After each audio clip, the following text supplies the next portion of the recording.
لو أنزلنا هذا القرآن على جبل لرأيته خاشعا متصدعا من خشية الله وتلك الأمثال نضربها للناس لعلهم يتفكرون.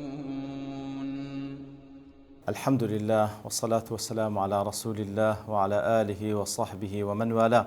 السلام عليكم ورحمة الله. برزان خوش حال من لواني 136 لواني كاين تفسير قرآن بيروز بهم وخزمتان بس رزامندي خوي قول وهبادان اوي ازي سودي لور بقرن. أعوذ بالله من الشيطان الرجيم. بسم الله الرحمن الرحيم. أحل لكم ليلة الصيام الرفث إلى نسائكم هن لباس لكم وأنتم لباس لهن علم الله أنكم كنتم تختانون أنفسكم فتاب عليكم وعفى عنكم فالآن باشروهن وابتغوا ما كتب الله لكم وكلوا واشربوا حتى يتبين لكم الخيط الأبيض من الخيط الأسود من الفجر ثم أتموا الصيام إلى الليل ولا تباشروهن وأنتم عاكفون في المساجد تلك حدود الله فلا تقربوها كذلك يبين الله آياته للناس لعلهم يتقون. بەڵێ خۆشەویستان هەر لە درێژەی باسکردنی ئەحکامەکانی بەڕۆژی بوون خۆی گەورە سوبحانەهو وتەعالە باس لە حاڵەتێک دەکاتن کە لە سەرەتادا وەکو زانایان دەفەرموون با بڵێن بە گەڕانەوە لەو ئەقوالی سەحابە خوایان لێ ڕازی بی دەفەرموون لە کاتی لە سەرەتای فەرزکردنی بەڕۆژی بوون ئەوە بوو کە هەر کەسێک کە بەڕۆژی دەبوو لە بەینی مەغریب هەتا عیشا لە بۆی هەبوو نان بخوا و ئاو بخواتەوە هەروەها لە خێزانەکە ئەگەر بێ نزیک بکەوتەوە لە دوای عیشا لە بۆی نەبوو نان بخوا و ئاو بخواتەوە یاخۆ لە خێزانەکە نزیک بوو یان ئەگەر بنووسە با پێش عیشاش ئەوە لە بۆی نەبوو چی دیکە نان و ئاو یاخۆ لە خێزانەکە نزیک بیتەوە وەکو لەو قەولەی معاذی کوڕی جەبەل خوای لە ڕازی بی کە ئەبوو داود و ئیمام ئەحمەد ڕوایەتیان کردێ دەفەرمی وەکان الرەجل ئیذا ئەفتەڕە دەفەرمی کاتێکەوە کە پیاوێک فتاری مغربی بکردبەوەتە مغرب بهاتبە فەنامە قبل ئەن یەکول فتاری کردو بەڵام هێشتا نای نەخواردیە بنویتن پێشەوەی نان بخوا حرم عليه الطعام والشراب والنساء حتى يفطر من الغد واتە لە دوای مغرب ئەگەر بنووسبە ئیتر خواردن و خواردنەوە و ئافرەتی لێ حرام دەبوو هەتا هێوارەی ڕۆژی دواتر. فرجع عمر بن الخطاب رضي الله عنه عند النبي صلى الله عليه وسلم ذات ليلة بابنين شوێکیان دیارە عمەری کوڕی خەتاب خوای لە ڕازی بی لەلای لە خزمەت پێغەمبەر صلی الله عليه وسلم گەڕاوە ماڵی خۆی وقد سهر عنده بەشێک لە شەو لەلای مابوو فوجد امرأته قد نامت دیتی خێزانەکەی وا نووسیە فأرادها ئیتر ویستی بابنەی لێ نزیک بیتەوە فقالت إني قد نمت دەڵێ ئەویش گوتی ئەخە من نووسیمە تازە لە پاشەوەکەوە نووسیمە لە بۆت نییە کە لێم نزیک ببیەوە. قال ما نمت كأت نستي فظن أنها تعتل وأتى واتيجيش كودي عذرك دروز بكاتن فأتاها إتر تشولاي كخزانتي وصنع كعب بن مالك مثل ذلك كعب كري مالك يشبه ماشيوه ديالك خزانك بوشي وجاء رجل من الأنصار فأراد الطعام بياويق الأنصار كانيش كاتك قراوة مالي لدواي فتار كردن داواي خواردني كرد فقالوا حتى نسخن لك شيئا أنا قلتيان صبر تبي حتى وكو خواردنێک لۆ گەرم دەکەینەوە فەنامە ئیتر ئەوش لە ماندیتیان نووست فلما أصبحوا أنزلت هذه ئیتر کە نووست پاشۆی کە هەستاوە لە بۆی نەبوو نان بخوا ئیتر کاتێکەوە سبەینان کردەوە الحاصل ئەو ئاتەدا بەزی أحل لكم ليلة الصيام الرفث إلى نسائكم هن لباس لكم وأنتم لباس لهن ئیتر بەو شێوە ئاتەدا بەس کەوە خوای گەورە حەلالی کرد ئەوجا مجاهد دەفەرمی تختانون أنفسكم يعني تظلمون أنفسكم فتاب عليكم وعفى عنكم إلى آخر الآية. كواتا خواهي قول سبحانه وتعالى لو آتدا أو بازكا كوالبوتان حلال أحل لكم ليلة الصيام لو شواني كواشوي رمضان شواني رمضان لبوتان حلال الرفث إلى نسائكم بسنا لا خيزان كانتان بسنا لا خيزان كان لبرو وكو تازخين مالو لو قولي معاذ كوري جبل خوالي رازيبي کە لە سەرەتای بەڕۆژی بوون کەسێک کەفتاری دەکردەوە هەتا عیشا یان ئەوتە هەتا وەکو دەنوی لە بۆی هێنان بخوا و نا ئاو بخواتەوە و یاخود لە خێزان نزیک بیتەوە بەڵام کە گەیشتە عیشا یان پێشی ئەو کاتش کە نووست یان دوای پێشی ئەو کاتە واتە لە پاش عیشا یاخود لە پێش عیشاش ئەگەر نووست لەو کاتەی هەتا ڕۆژی دواترێ لە بۆی نییە ئاو نام بخوا و هەروها بستە خێزانەکەی بەڵام خوای گەور لە دواتر سبحانه وتعالى ئەو قەیدەشی لەسەرمان هەڵگرت کەواتە ئەو حکمەی نەسخ کردەوە بەو ئاەتەی ئوحیل لەکم لەیلەتە الصیام الرەفەث إلی نسائکم کەواتە لە بۆتان حەلال کرا شەوی ئەو شەوانەی لەیلەتە الصیامات ئەو شەوانی کە تێیدا بە ڕۆژین واتە شەوانی مانجی ڕەمەزان بستنە لای خێزانەکانتان کەواتە الرەفەث لێرەدا کینایەیە لە بۆ چ لە بۆ ئەلجیماع واتە کینایەیە خوای گەور سبحانه وتعالى دائما لقرآن پیرۆز زۆر مراعاتی لایەنی ئەدەبی کردیە لایەنی حەیای کردیە ئیتر لە بۆتان حەلالە لەو کاتانی کەوا شەوانی ڕەمەزانە هەتا وەکو دەگەنە نوێژی سبەینێ لە بۆتان هەیە بستن لای خێزانەکانتان بستن لای خێزانەکانتان حەلالە نەبادا بابنەوەی وا تێبگەیکەوە وەکو بە ڕۆژ کاتێکەوە خوای گەورە خواردن و خواردنەوە و هەرەوە نزیک بوونەوە لە خێزانەکەت لێ حەرام کردێ بە شەویش ناکرێ بچێلە نەخێر خوای گەورە سبحانه وتعالى دەفەرمی لە بۆتان حەلال کرا ئەو حکمەی پێشترێ نەسخ بووە الرەفەث دیار وەکو زانان دەفەرموو وەکو گوتمان کە بە مانای نزیک بوونەوە لە خێزان دێ بە مانای جیماع دێ وەکو زانان دەفەرموو الرەفەث زیاتر بەخۆی لە قەولە واتە قسەیەکی وا بکرێکەوە شەرمی لێ دەکەی ئەو قسانە بکرێکەوە شەرمی لێ دەکرێکەوە زیاتر عیلاقەی بە عیلاقاتی زەوجی هەیە ئەو بابەتە ئیتر ئەوەی کەوا لە بەینی ژن و پیاوە ئەوەی لە بەینی ژن و پیاوە ئەوەیە کەوا دەکرێ لە بەروی حەلالی یەکترینە قسەی واژ لەگەڵ یەکتری بکەن کەوا مما یوستەحا منه لەگەڵ غەیری خۆیان هەندێنی ئەو قسەیە بکرێ شەرمی لێ دەکرێ کەوا تەمەشاکە چەند دقیقە شەرمی لێ دەکرێ هیچ پیاوێک لەگەڵ ئافرەتێک کە غەیری خێزان خۆی ئەو قسەیە بکاتن هیچ ئافرەتێک لەگەڵ غەیری پیاوی خۆی ئەو قسەیە بکات بەڵام لە بۆ یەکتری کە حەلالن خوای گەورە بەو لەفزەی بکاتنەوەتە دەکرێ لە بینی یەکتر قسەی واش بکەن کەوا شەرمی لێ دەکرێت لەگە غەیری خۆتی لەگە غەیری خێزانی و هاوسەری خۆتی بکەی ئیتر لێردا الرەفەث هەموو عولەما متفقن لەسەرەوەی بە مانای نزیک بوونەوە دێ بەڵام ئەسلی کەلیمەکەش لەوەی هاتیوە ئەوەش لێوە دەژیرێ کەوا دەکرێ هەموو قسەیەک لەگەڵ یەکتری بکەن تەنها ئەو قسان نەبێت کە مانای وەالعیاذ بالله مانای کوفر و لە سنووری شەرع دەرچوونە ئەگەر نا هەموو قسانی کەوا لە بینی ژن و پیاوە مما يستحى منه كشرم دكري لغير أو متستباز بكريتن لبيني جنوبياو دكري باز بكري أو زخواي جور دفرمي كاتك والبتان حلال كرايا شواني رمضان بسنا لا خزانة كانتان هن لباس لكم وأنتم لباس لهن زخواي جور دفرمي لو تان حلال كرايا لبروي براستي جنوبياو هندليق نزيكن خواي جور سبحانه وتعالى دفرمي ئەوان وەکو شمەک و لیباس و جلکن لە بەنگۆ ئەی پیاوینە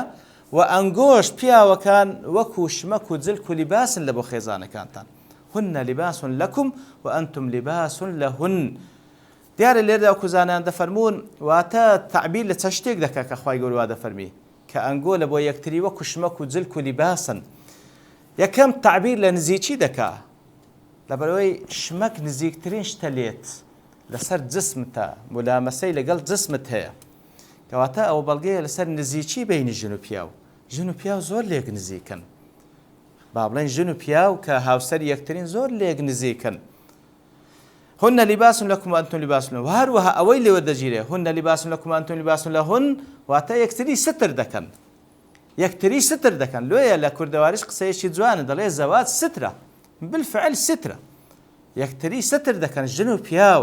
ئەگەر بێت و لەگەڵ یەکتر نەبن لەوانەیە هەم ژنە و هەم پیاوە لەوانەیە عیبی بەدیار بکەوی لەوانەیە تەسەڕوفێکی وا بکا و هەڵسوکەوتێکی وا بکە بە عیبە و نەنگە لەسەری بشتێتەوە بەڵام ژن و پیاو ستری یەکتری دەکەن هن لباس لكم وأنتم لباس لهن وأصلیش وایە لە هەموو شتێک ستری یەکتر بکەن لە هەموو شتێک ستری یەکتر بکەن ژن و پیاو وەکو لە سوورەتی التەحریم خوای گەورە سوبحانه وتعالى کە باز لە کێشەیەک دەکات لە نێوان پێغەمبەر صلی الله علیه وسلم لەگەڵ خێزانەکانی کاتێکەوە باز دەکات پێغەمبەر صلی الله علیه وسلم کە هەندێک شت لە بۆ خێزانەکەی باز دەکات لەوەی کە طبعا مشکلەیەک هەیە خوای گەورە بە وحی لە بۆ پێغەمبەر صلی الله علیه وسلم ئەو ئەسرارەی کەوا لە بین دوو لە خێزانەکانی بووە خوای گەورە سبحانه وتعالى لە بۆ پێغەمبەر دەجێڕێتەوە صلی الله عليه وسلم پێغەمبەری صلی الله عليه وسلم لە بۆ خێزانەکانی دەجێڕێتەوە فعرف بعضه وأعرض عن بعض پێغەمبەر صلی الله عليه وسلم هەندێکی باس کرد هەمووی باس نەکرد لەوەی کەوا خوای گەورە لە بۆی کەشف کردبوو تەماشا کەواتە هەموو شتێک ناگۆترێ حتا لە تەعامل لەگەڵ یەکترین لە موشکلە هەموو شتێک ناگۆترێ و هەروەها کاتێک کە موشکلیان لەگەڵ حتا دەگاتە حەدی تەلاقیش بەڵێ لەگەڵ یەکتری هەر نەگونجان طبعا ناخۆشە هەتا دەگاتە حەدی تەلاقیش وەکو لە ئەثەر هاتی ئەبغەض الحەلالە بەڵام لەگەڵ ئەوەش کە تەلاقیش درا هەموو شتێک ناگۆترێ بگۆترێ دەبی یەکتری ستر بکەن هن لباس لكم وأنتم لباس لهن وهروە ئەوەشی لێ وەردەگیرێ هن لباس لكم وأنتم لباس لهن عاتەن شمەک ئەوها جوانەکەوە پڕ بە پیستی خۆت بی لە خۆت گەورەتر نەبی یعنی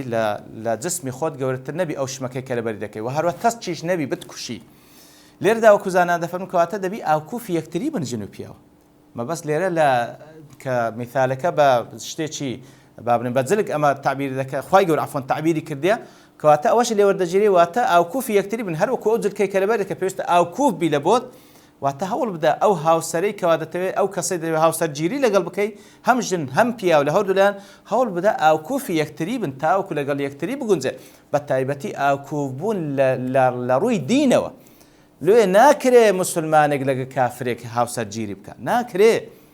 ناکرێ بەڵام لەلایەنی دینەوەش ئەو جە مستەوایاتی دینیش ئەسڵ وایە ئاوکوفی یەکتری بن ئەگەنا لەگەڵ یەکتری ناحەوێنەوە ئیتر لە زۆر شت ئەوەندەی کەوا بکرێ ئاوکوف بن تاوەکو لەگەڵ یەکتر بتوان زیاتر بژێن بە هەر حاڵ ضرورەتی پیاو لە بۆ ئافرەت و ضرورەتی ئافرەت لە بۆ پیاو وەکو ئەوەیە کەوا ضرورەتی ئەو جلکەیە کە هەرێک لە ئێمە پێویستمان پێ هەیە هن لباس لكم وأنتم لباس لهن علم الله أنكم كنتم تختانون أنفسكم فتاب عليكم وعفى عنكم خوای گەورە دەیزانی خوای گەورە زانی أنكم كنتم تختانون أنفسكم کەواتە لە پێش ئەوە کەوەکو وتمان کەوەکو معادی کوڕی جەبەل خوای ڕاز بجێڕایەوە کەوا پێشترێ پێش دابەزینەوە ئاتە ئەوە بوو کاتێکەوە کەسێک بە ڕۆژی بوو لە ڕەمەزان کەفتاری دەکردەوە هەتا عیشایە لە بۆی هەبوو لە خێزانەکەی نزیک بیتەوە ئەگەر بنووست با پێش عیشاش تازە ئەو حەقەی لە دەست دەچوو هەتا ڕۆژی دواترێ کەفتاری دەکردەوە ئیتر خوای گەورە دەفەرمی خوای گەورە زانی سبحانه وتعالى أنكم كنتم تختانون أنفسكم خوای گەورە دەیزانی کە ئەنگۆ خیانەت لەگەڵ نەفس خۆتان دەکەن ياخذ وكو قولي مجاهد فرمي تختانون قال تظلمون أنفسكم تظلم لأخوتان دكا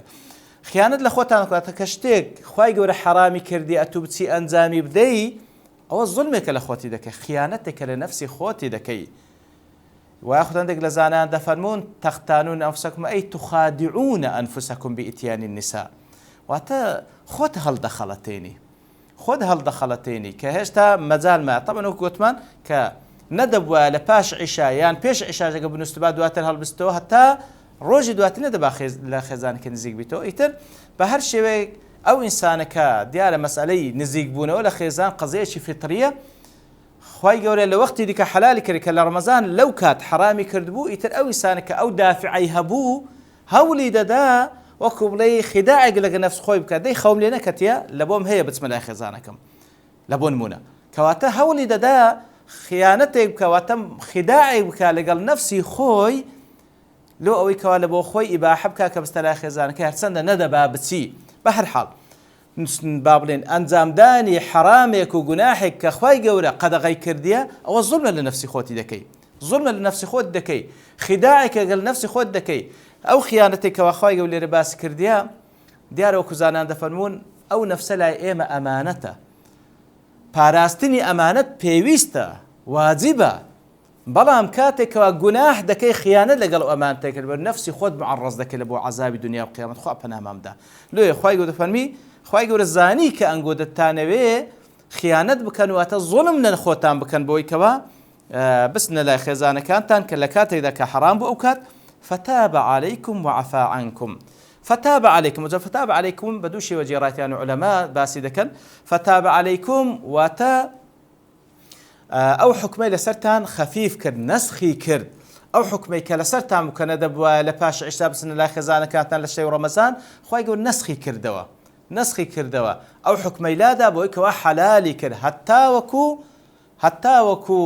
فەجری ڕۆژی دواتر لە بۆت هەیە لە شەوێ بچی لای خێزانەکەت ئەگەر پێت خۆش بی فتاب عليكم کەواتە نسخی کرد من الشاق إلى الأسهل حکمێکی قرس بوو لەسەرتان لە بۆ سەهلتر خوای گەورە لەسەرتانی لادا فتاب عليكم کەواتە بەو شێوێ نسخی کرد وەکو لە سوڕەتی المزەمل کاتێکەوە شەو نوێژ فترەیەک فەرز بوو لەسەر مسلمانان لەگەڵ پێغەمبەر صلی الله علیه وسلم بەڵام لە دوای ساڵێک وەکو زانان دەفەرمێن ئەو جا خوای گەورە ئاەتی دواتری لە سوڕەتی المزەمل دابەزان علم أن لن تحصوه فتاب عليكم لێرەش دەفەرمی فتاب عليكم واتە ئەو حکمەی نسخ کردووە لەسەرتان شەو نوێژ فەرز نەما تەنها لە بۆ پێغەمبەر صلی الله عليه وسلم بەردەوام هەندێک دەزانان بۆ شێوەی دیکەش لێ دێن فتاب عليكم واتە ئەو خیانەتەی کەوە ئەو زوڵمە لە نەفس خۆتان کرد خوای گەورە لێتان خۆش بوو أو ذا حكم كشي جوري يتر بهر حال وتحخواي جور سبحانه وتعالى أو حكم نسخ كردو ولا سرتان رحمة بكم وعفى عنكم وأسري أو شتاني كوا بيشتري أنزام تان دابلوي كوكو يقدو حالة كبعادي كوري جبل باز ذاك لعمري كوري خطاب خوالي رازيبي وبكعبي كوري مالك وأوبيا وأنصاري ديك بهر حال خوای گەورە دەفەرمی ئەوەی کەوە ئەنجام درا لە پێشی دابەزین ئەو حکمەش خوای گەورە عەفوتانی کرد ئەثەرەکەی لەسەرتان لادا وەکو ڕەحمەتەن بنا فالآن باشروهن وابتغوا ما كتب الله لكم ئیتر لە دوای ئەوە فالآن باشروهن لە دوای دابەزین ئەو حکمە لە بۆ تێ شەوانی ڕەمەزان لە بۆ هەموو مسلمانان هەتا ڕۆژی قیامەتێ نزیکی لای خێزانەکەی بیتۆ عینی فەباشروهن بابنەی کینایە لە بۆ جیما لۆ بە مباشەڕە باس کرا بەرەوەی دەنێن لە بەشەڕە هاتێ لەبەرەوەی لا حەرج فی بیان الدین کاتێکەوە پیا و ئافرەت لەگەڵ خێزانەکەی بابنەی کە نزیک دەبێتەوە بەشەڕە واتە پیستیان دەگاتە یەکتری فباشرون وابتغوا ما كتب الله لكم وهروها لو مباشرة ولو ليق نزيق بونوا داواي أوي بكن كخوال بوتاين نسل من دار صالح كفيتان بخش لبروي أصل يقل أهداف كان زواج أوي براسي أتوما بستد أو بلو زواج أخوي من دار صالح تبي بخشي ببيت قرة عينه تساورونيتو للدنيا ولا قيامته لدواي مردنيش الدعاء لوبكا يتر أوا خوي جور فير ماندكا وآتكش دار زوري دي كيما بلام لير دار بتوابوني كات دوستين فبشتواني خوي جور لا واني دعتو دينو خزمتي وصلى الله وسلم على نبينا محمد وعلى آله وصحبه أجمعين وآخر دعوانا أن الحمد لله رب العالمين. لو أنزلنا هذا القرآن على جبل لرأيته خاشعا متصدعا من خشية الله وتلك الأمثال نضربها للناس لعلهم يتفكرون